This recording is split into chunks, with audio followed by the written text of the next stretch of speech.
The platinum blonde man. There was no doubt in Matilda's mind that his latest display of foulness by her father deserved severe punishment. As she sat eating her awful fried fish and fried chips and ignoring the television, her brain went into work in various possibilities. By the time she went up to bed, her mind was made up. The next morning, she got up early and went into the bathroom and locked the door.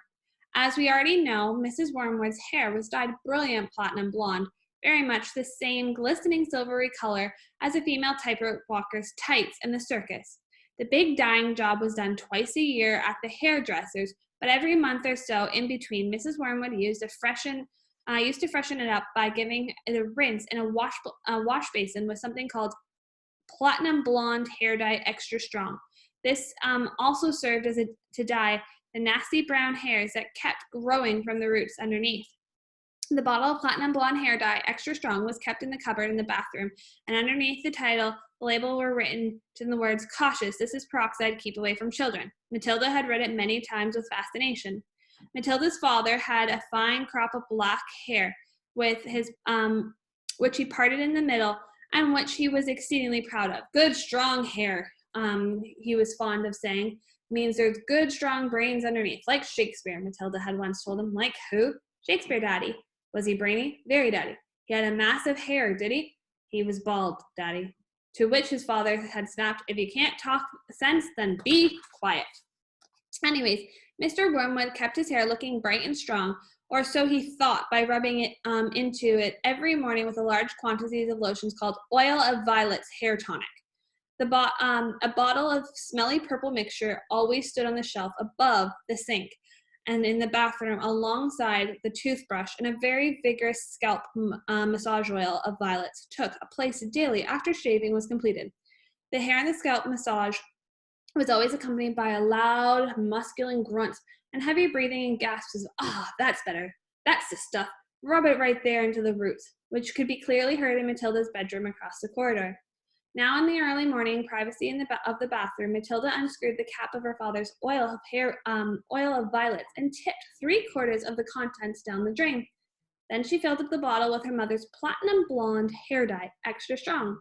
She carefully left enough of her father's original tonic in the bottle, so when she gave it a good shake, the whole thing looked reasonably purple.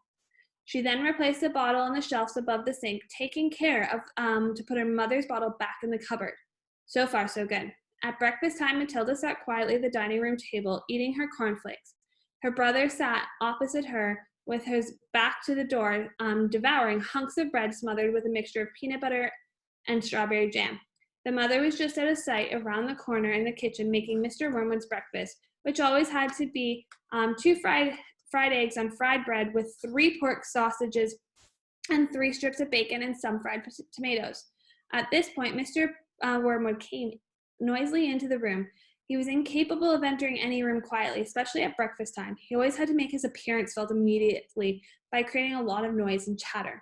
One could almost hear him saying, "It's me, here I come. I'm the great man himself, the master of the house, the wage earner, and the one who makes it possible for all the rest of us to live, so notice me and pay your respects."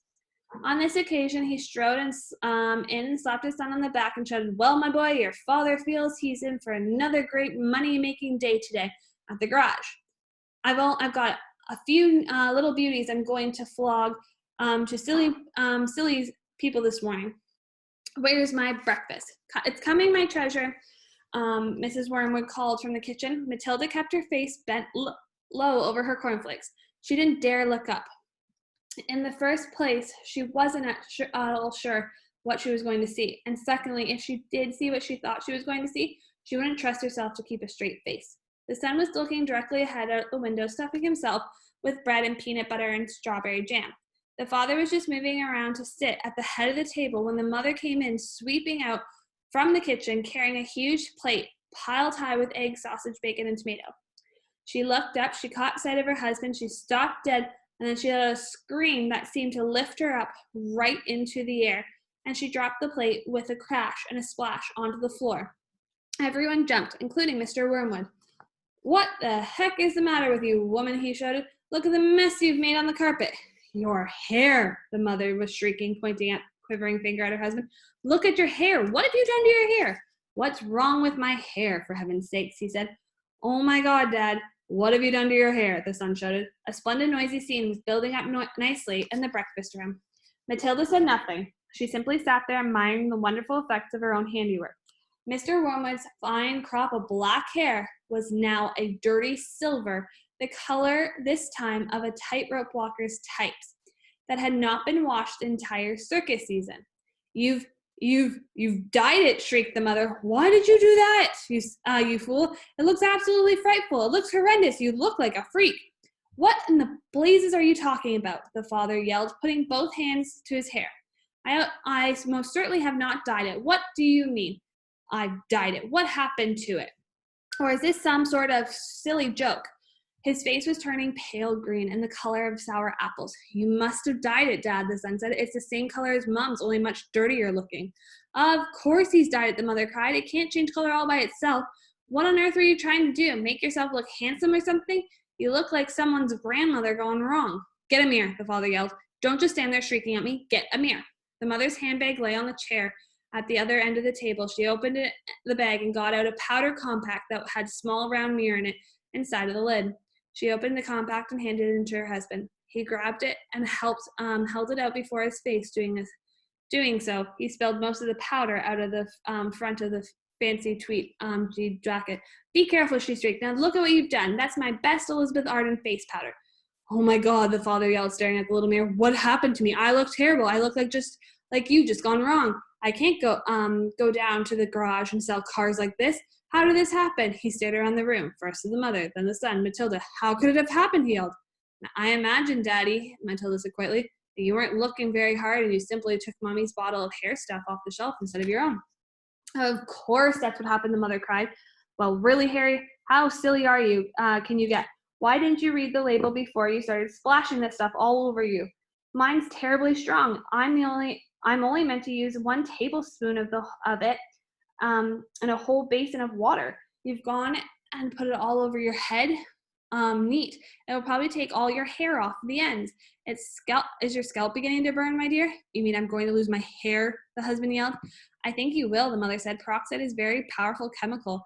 It's what they put down at the laboratory to disinfect the pan. Only they give it to you and give it another name." "What are you saying?" the husband cried. "I'm not a lavatory pan. I don't want to be disinfected. Even diluted, I like I use it," the mother told. "It makes a good deal of my hair fall out. So goodness knows what's going to happen to you. I'm surprised it didn't take your whole top of your head off." "What shall I do?" wailed the father. "Tell me quick. What do I need to do before it starts falling out?" Matilda said, "I'd give it a good wash, Dad, if I were you, with some soap and water, but you have to hurry." "Will that change the color back?" the father asked anxiously. Of course it won't," the mother said. "Then what do I do? I can't go around looking like this forever." "You'll have to dye it black," the mother said. "But wash it first, or there won't be any to dye." "Right," the father shouted, springing into action. "Get me an appointment with your hairdresser this instant for hair dyeing job.